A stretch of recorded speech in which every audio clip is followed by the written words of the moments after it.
سوال جو پچھلی گفتگو میں ہوا تھا میں اس کو چھوڑ کر دوسرے اینگل سے چاہوں گا کہ آپ اس کے اوپر روشنی ڈالیں کہ اصل آج کا دور سب کچھ ہے مگر وہ نہیں ہے جس کی انسان کو طلب ہے، وہ سکون نہیں ہے، اس کی وجہ کیا ہے؟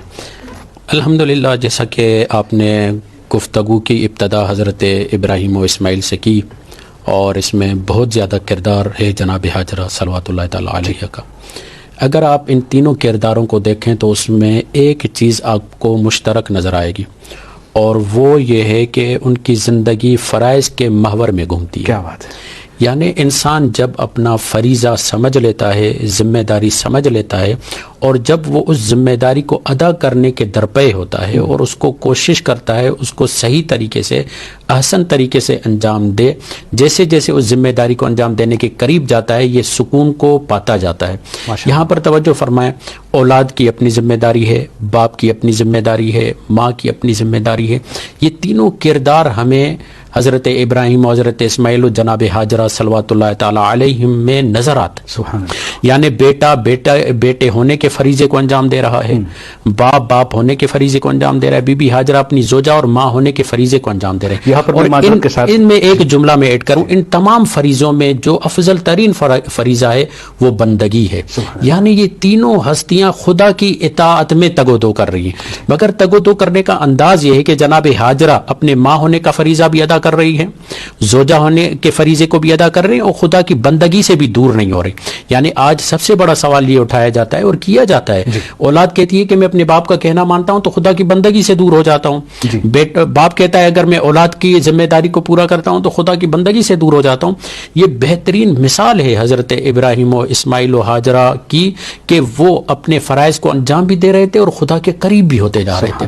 اب اندازہ لگائیے کتنی بار بار مجھے یہ بات واقعاً سمجھ میں آتی ہے، جب فرائض کے محور میں انسان کی کوشش ہوتی ہے تو پروردگار عالم ایسی راہوں سے انسان کے لیے دروازے کھول دیتا ہے جہاں پر اس کا گمان بھی نہیں ہوتا. جیسے سورہ طلاق کی آیت ہے نا، وَمَن يَتَّقِ اللَّهَ يَجْعَلْ لَهُ مَخْرَجًا وَيَرْزُقْهُ مِنْ حَيْثُ لَا يَحْتَسِبُ. یعنی جو انسان تقوی الہی اختیار کرتا ہے، تقوی کا مطلب یہ نہیں ہے کہ وہ ڈرتا ہے چھپ کے بیٹھتا ہے، نہیں، تقوی کا مطلب یہ کہ جو اللہ نے قوانین بتائے، جو اللہ نے قواعد بتائے، ان قواعد کا اختیار کرتا ہے، ان قواعد کو استعمال کرتا ہے، ان قواعد پہ چلتا ہے، تو پروردگار عالم ایسی راہوں سے اس کے لیے رزق دیتا ہے جہاں سے اسے گمان بھی نہیں تھا. بہترین لفظوں میں معذرت چاہوں گا چونکہ میں بیچ میں ٹوک دیتا ہوں کبھی چونکہ بہت اہم پوائنٹ ہوتا ہے. میں وہاں پر یہ چاہوں گا کہ آپ نے جو تقوی کی ڈیفینیشن دیا ہے شاید بہت کم لوگ ہوتے ہیں اس طریقے سے سمجھا پاتے ہیں کہ وہ عام طور پر حلال حرام کی باتیں جاتی ہیں. آپ نے جو بتایا جو قانون اللہ نے دیا ہے اسی کو عمل کرنا، مطلب دیکھیں جب یہ آیت آتی ہے انما یتقبل اللہ من المتقین، تو اس کا مطلب کیا ہے کہ جو بے راہ روی اختیار کرے اللہ اس سے عمل کو قبول کرے گا؟ نہیں، جو اللہ نے ایک قانون بنایا ہوا ہے، ایک راستہ بنایا ہوا ہے، اس راستے سے چلے گا تو پروردگار عالم اس کے اعمال کو قبول کرے گا. یعنی خداوند متعال نے اعمال بھی دیے ہیں اور ان اعمال کو انجام دینے کا طریقہ بھی دیا ہوا ہے، ہر چیز کو تسکین دینے کا طریقہ پروردگار عالم نے بتایا ہوا ہے. آپ دیکھیں بار بار مجھے اسی بات پہ کئی دفعہ یہ بات گھوم پھر کر میرے سامنے آتی ہے اور یہ مجھے جلا دیتی ہے، واقعاً ایک مجھے ہمت دیتی ہے یہ بات کہ بی بی حاجرہ اپنے بچے کی جان بچانے کے لیے سعی کرتی ہیں، مگر انداز دیکھیں، سعی کا انداز دیکھیں، جو حدود شوہر نے بتائے ہوئے ان سے نکلنا بھی نہیں ہے. کیا بات! اور بچے کی جان کے لیے، نبی خدا کی جان کے لیے، اپنے بچے کی جان کے لیے کوشش بھی کرنی ہے. جانتی ہیں یہ لقودک صحرا ہے، یہاں پانی کے آثار نہیں ہیں، پتھریلی زمین میں پانی ہوتا بھی نہیں. آپ کو پتا ہے کہ بڑی بڑی تہذیبیں جب آباد ہوئی تو وہ وہاں پر ہوئی جہاں پر پانی کے آثار تھے. اسی سے کلٹیویٹر اور کلچر نکلا ہے. کلٹیویٹر کہتے ہی کسان کو ہے، جہاں پر پانی ہوتا ہے وہاں پر وہ زمین کو آباد کرتا ہے، زراعت کرتا ہے. مگر حضرت حاجرہ نے اپنی ذمہ داری کیا سمجھی؟ کوشش کرنا. کیا بات! یعنی فرائض کے محور میں کوشش. جب حضرت حاجرہ نے فرائض کے محور میں کوشش کی، ادھر سے شوہر کی تابعداری بھی کرنی ہے، ادھر سے نبی خدا کے حیات کی جو ذمہ داری ہے اس کو بھی انجام دینا ہے، اور ان دونوں کے درمیان رہتے ہوئے خدا کی اطاعت بھی کرنی ہے. ماشاءاللہ. اور جب ایسا کیے، آپ دیکھیں جس انداز سے جناب حاجرہ گئی ہے، آج حاجی حضرات اسی انداز سے دوڑتے بھی ہیں، مگر جب انہوں نے چکر پورے کیے تو پروردگار عالم نے ان کے لیے حضرت اسماعیل کی ایڑیوں سے پانی کو جاری کیا.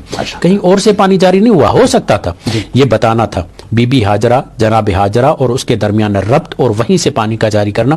بی بی حاجرہ کو یہ کہا گیا قرآنی اصول وَأَن لَيْسَ لِلْإِنسَانِ إِلَّا مَا سَعَى وَأَنَّ سَعْيَهُ سَوْفَ يُرَى. سورہ نجم کی آیت ہے.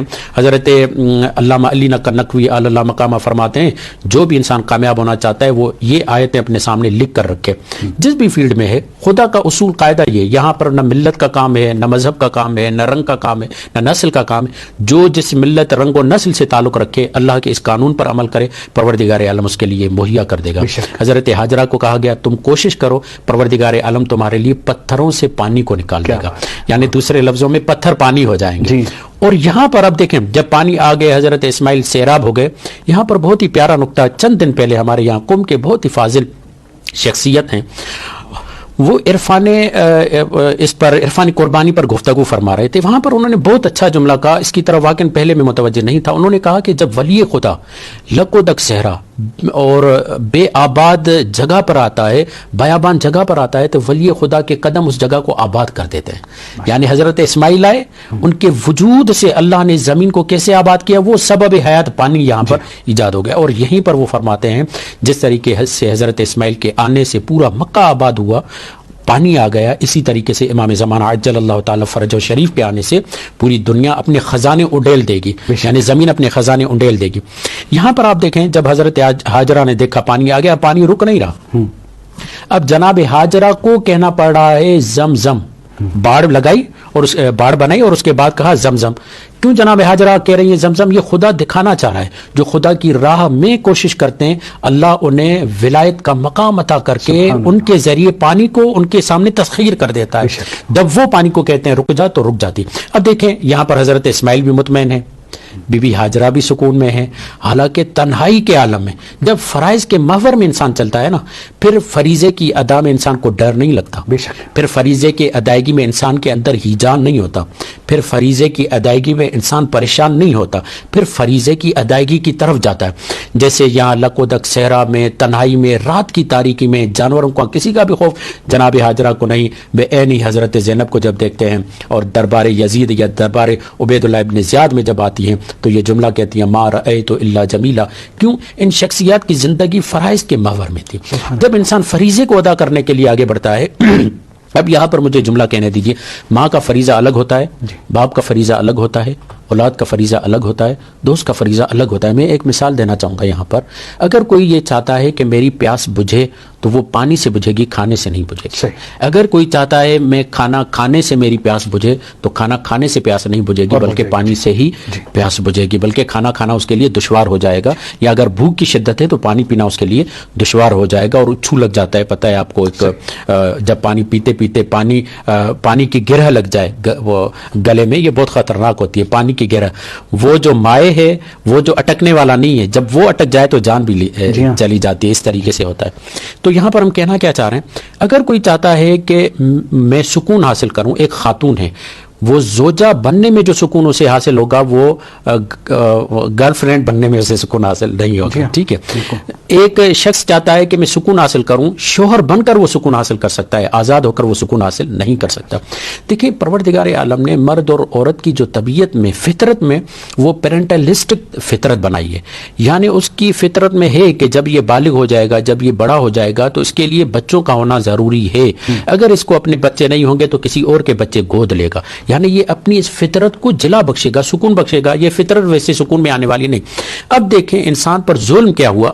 یہاں پر آغا تقی فلسفی کا یہ جملہ یہ ہے کہ دو چیزوں کی جگہ پر دو چیزوں نے جگہ لے لی ہے. زراعت کی جگہ پر یہ جو مشینری ہے اور یہ جو فیکٹریاں ہیں انہوں نے جگہ لی، اور کہتے ہیں کہ بچے پالنے کی جگہ پر جب لوگوں نے بچے پیدا کرنا چھوڑ دیے اور بچوں کی نگہداشت چھوڑ دی اور بچوں کو لینا چھوڑ دیا تو اس کی جگہ پر جانوروں کو پالنا شروع کر دیا. اب دیکھیں کیونکہ انسان کی طبیعت، انسان کی نیچر، یعنی نیچر نہ کہوں فطرت جو ہے وہ پیرنٹلسٹک ہے. یہ چاہتا ہے کہ والد بنے، یہ چاہتا ہے کہ ماں، یہ چاہتی ہے کہ ماں بنے. جب تک ماں نہیں بنے گی اس کو وہ ماں والا سکون نہیں ملے گا، کہیں بھی چلی جائے. اب یہ کیا کرے گی؟ سکون حاصل کرنے کے لیے بلی کو پالے گی، کتے کو پالے گی. اب عجیب بات یہ ہے، یہ جو مذہب پہ اعتراض کرنے والے نا، بعض اوقات کہتے ہیں یہ ذوالجناح کی خدمت کر رہے ہیں، ہم تو نسبت کا احترام کر کے ذوالجناح کا احترام کرتے ہیں. مگر یہاں پر کوئی یہ اعتراض نہیں اٹھاتا کہ یہ انسان جو مسجود ملائکہ تھا، جسے ملائکہ سجدہ کرتے تھے، اب جانوروں کا یہ خادم بنا ہوا ہے، جانور اس کے مخدوم بنے ہوئے ہیں، یہ ان کی خدمت میں لگا رہتا ہے. یعنی آپ دیکھیں حیرت ہوگی آپ کو کہ کتے کو کس طریقے سے وہ نگہداشت کرتا ہے، کس طریقے سے وہ پالتا ہے. کیوں؟ جب یہ انسان سے دور ہو جاتا جاتا ہے، جب انسان کی نگہداشت سے دور ہو جاتا ہے، جب انسان کو پروان چڑھانے سے دور ہو جاتا ہے تو اپنے آپ کو اتنا پس کر لیتا ہے کہ اب یہ کتے کو پالنے پر مجبور ہو. ظاہر سی بات ہے فطرت کو سکون تو دینا ہے. نہ صرف یہ بلکہ اگر اپنی انسان کی انسانی حیت و کیفیت کو برقرار نہیں رکھے گا تو یہ اپنے آپ کو جانور بنانے کے لیے بھی آمادہ ہو جائے گا.